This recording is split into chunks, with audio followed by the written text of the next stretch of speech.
ஆச்சி அதிரசமா விடுங்க, கையில தட்டி சூடான எண்ணெயில பொரிச்சா அதிரசம் ரெடி.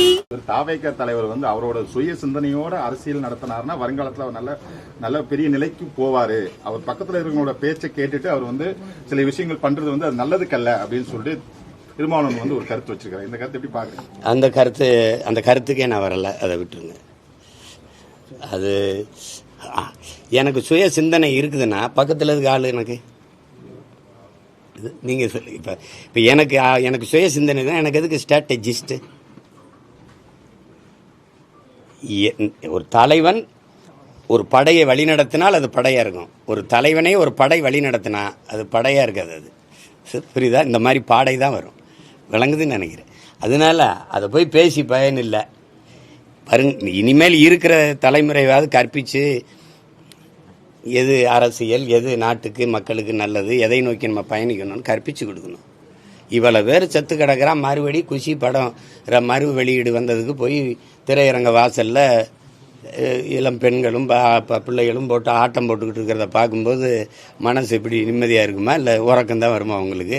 எதை நோக்கிடா நம்ம சமூகம் போயிட்டுருக்கு, நாடு போயிட்டுருக்குன்னு பதட்டம் வராதா? இல்லை, அவர் நீதிமன்றத்தை அணுகிறாங்களே, அதாவது அங்கே போய் அவங்க பாதிக்கப்பட்ட மக்களை போய் சந்திக்கணும் நீதிமன்றத்தை நாடி இருக்கிறாங்களே. ஏன்னா அவங்க அனுமதி மறுக்கிறதுனால தான் நாங்கள் போய் பார்க்க முடியும்னு சொல்லி இப்போ நீதிமன்றத்தை நாடி இருக்கிறாங்க. போய் கரூரில் பாதிக்கப்பட்ட மக்களை நான் சந்திக்கணும் அப்படின்னு நீதிமன்றத்தை நாடி இருக்கிறாங்க. அது அவங்க கட்சி, அவங்க முடிவு. அது எனக்கு அதில் கருத்து இல்லை. அவங்க போய் பார்க்குறதில்ல, அதில் கருத்து இல்லை. எனக்கு அது இல்லை. அதாவது அவர் தம்பியோட அந்த காணொலியை பார்க்கும்போது அவருக்கு அதில் அவர் பேசுனதில் அவருக்கு இதயத்துக்குள்ளே காயமோ வலியோ இல்லை. இருந்தால் அந்த மொழியில் அது வெளிப்பட்டுருக்கும். அது இல்லை. அதை கேட்கும்போது கஷ்டமாக இருக்குது. இப்போ நான் பேசி கேட்டேன் பாருங்க. இந்த மாதிரி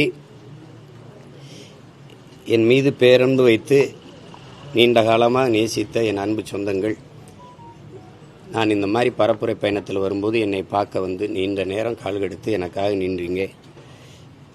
உங்களுக்கு நான் என்ன நன்றி கடன் எப்படி செலுத்த போகிறேன்னு தெரியல. நம்ம எல்லாரும் சேர்ந்து ஒரு நல்ல அரசியலை உருவாக்கி நல்ல ஆட்சியை நம்ம உருவாக்குவோம். இந்த மாதிரி ஒரு கொடும் துயர நிகழ்வு நிகழ்ந்துருச்சு. பச்சிலம் குழந்தைகள் இறந்ததெல்லாம் எனக்கு மிகுந்த மன வலியை தருது. அதில் இவ்வளோ பேர் உயிரிழந்திருக்காங்க. அதுக்கு நானும் காரணமாயிட்டேன். இப்போ இந்த நிகழ்வை பொறுத்த வரைக்கும் தம்பி விஜய் அந்த இடத்துக்கு பரப்புரைக்கு போனதுனால தான் இது நிகழுது. நான் போகலைன்னா அது நிகழாதுல்ல. நான் போனதுனால தான் நிகழுது. அப்போ காரணம் யார்? மற்ற இடத்துலலாம் நடக்கலை, இங்கே ஏன் நடந்துச்சுன்னு சொல்கிறது இல்லை. அப்போ அந்த இடத்துல நடக்கணும்னு நினைக்கிறீங்களா?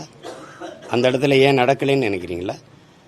இங்கேருந்து பறந்து போகிற அந்த வெளிநாட்டுக்கு போகிற அந்த குஜராத்திலேருந்து பறந்து போகிற விமானம் மட்டும் ஏன் வெடிச்சதுன்னு கேட்பீங்களா? சொல்லுங்கள், அப்படி கேட்பீங்களா?